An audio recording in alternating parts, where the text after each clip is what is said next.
serangan udara Rusia hancurkan 28 markas unit militer Ukraina.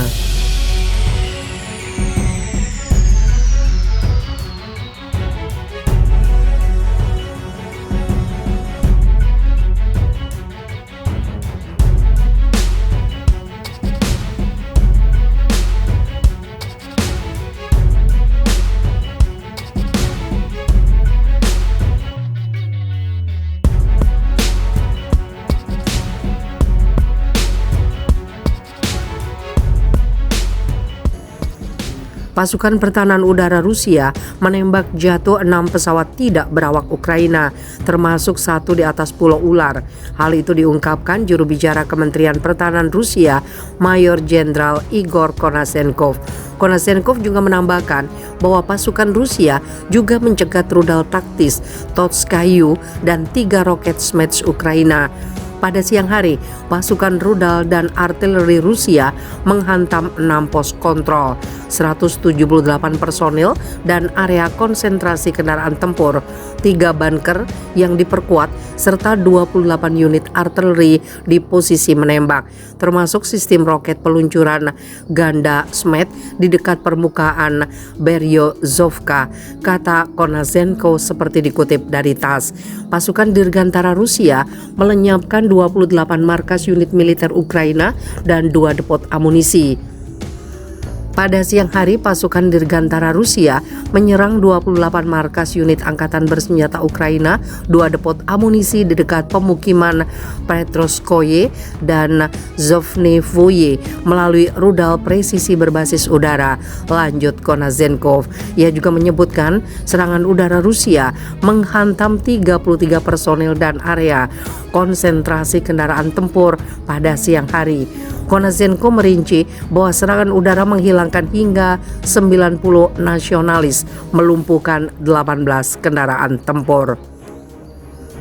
Sejak awal operasi militer khusus di Ukraina, Angkatan Bersenjata Rusia melenyapkan 864 drone Ukraina dan 3.067 kendaraan lapis baja, kata juru bicara Kementerian Pertahanan Rusia.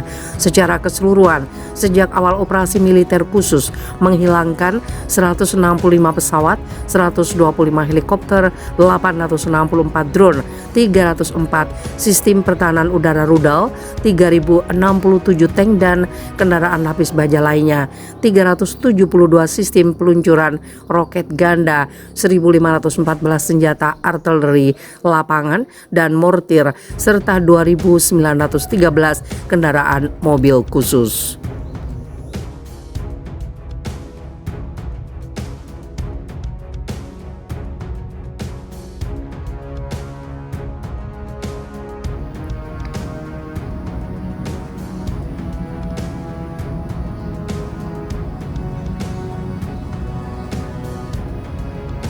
Ini drone nuklir Rusia yang diklaim bisa lenyapkan Inggris. Belum lama ini presenter di televisi Rusia Dmitry Kiselyov mengklaim bahwa Rusia bisa melenyapkan Inggris dengan tsunami nuklir jika terus mendukung Ukraina. Senjata yang dipakai adalah drone nuklir bawah laut Poseidon. Di televisi Channel One yang populer di Rusia, ia mengklaim bahwa tembakan Poseidon bisa menenggelamkan Inggris ke air laut radioaktif. Benarkah demikian? Seperti dikutip Detik.net dari Euronews, Poseidon adalah drone bawah laut yang pada dasarnya adalah torpedo otonom bertenaga nuklir, punya hulu ledak nuklir. Proyeknya bocor di tahun 2015. Tujuannya adalah untuk merusak area pantai dan menimbulkan kerusakan besar di teritori target dengan kontaminasi radioaktif sehingga tidak bisa dipakai untuk aktivitas militer ataupun ekonomi. Di 2018, bocoran dari Pentagon menyatakan benar bahwa Rusia mengembangkan torpedo otonom antara benua bertenaga dan bersenjata nuklir. Panjang drone nuklir Poseidon sekitar 20 meter hingga bisa menyelam sampai 1.000 meter dan jangkauannya setidaknya 10.000 kilometer.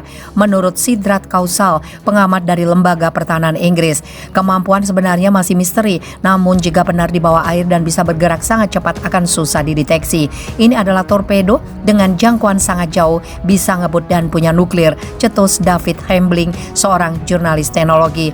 Poseidon disebut pula drone karena bisa bernavigasi secara otonom atau mungkin dapat dikendalikan dari jarak jauh. Kemungkinan materialnya dari titanium sehingga bisa bertahan di kedalaman ekstrim. Diestimasi top speed dari drone nuklir adalah lebih dari 90 km per jam, sekitar 2 kali lebih cepat dari kapal selam konvensional dan jauh lebih sulit untuk dilacak.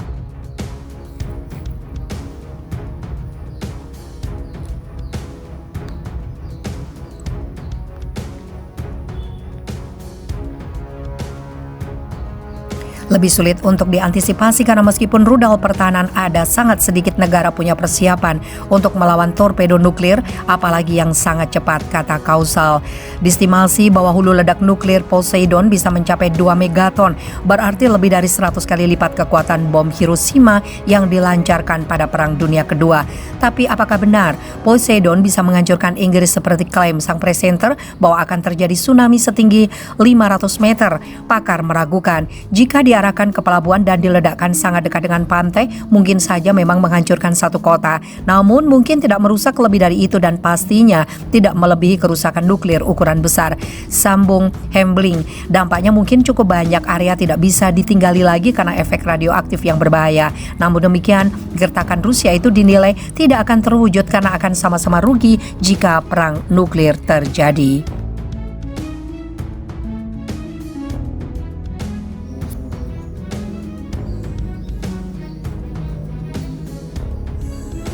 Militer Rusia, kami tidak perlu kirim senjata ke perbatasan, rudal nuklir bisa hantam Finlandia dalam 10 detik. Rusia memiliki kemampuan untuk menyerang Finlandia dalam hitungan detik, bahkan hanya 10 detik dengan menggunakan rudal nuklir hipersonik Satan II. Begitu peringatan yang dikeluarkan oleh Wakil Ketua Komite Pertahanan Rusia, Alexei Zhuravlyov, ketika menanggapi rencana Finlandia yang akan melepas status netralnya demi NATO. Jika Finlandia ingin bergabung dengan blok ini, maka tujuan kami benar-benar sah untuk mempertanyakan keberadaan negara ini. Ini logis, kata Zhuravlyov. Seperti dikutip The Independent, ditanya apakah Rusia sekarang akan memasang kembali senjata nuklir ke perbatasannya dengan Finlandia, Zhuravlyov menyebut hal itu tidak diperlukan. Untuk apa kita bisa menyerang dengan Sarmat dari Siberia bahkan mencapai Inggris? Jika kita menyerang dari Kaliningrad, waktu tempuh hipersonik adalah 200 detik. Jadi silakan. Bulan lalu Rusia menguji coba rudal antar benua barunya, Sarmat, yang juga dikenal sebagai Satan II. Moskow mengumumkan bahwa hulu ledak yang dapat menargetkan Eropa dan Amerika Serikat